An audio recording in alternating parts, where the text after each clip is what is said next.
Hello guys, meron tayo ngayon ditong 175 AH na lead acid. So since sa mga recommend nyo is magla-lipo tayo, palitan natin ng lipo.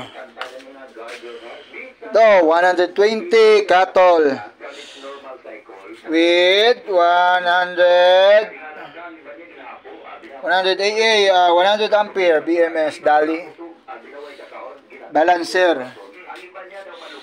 Magpapalit tayo ngayon. Ayan.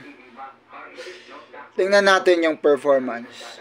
175 versus 120. 50% DOD equals to 175 nasa 80%, 80 AH per hour.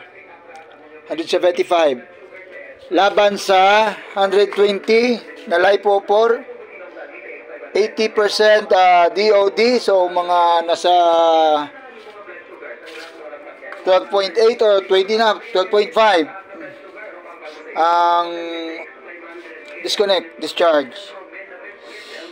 So subaybayan, update tayo mamaya.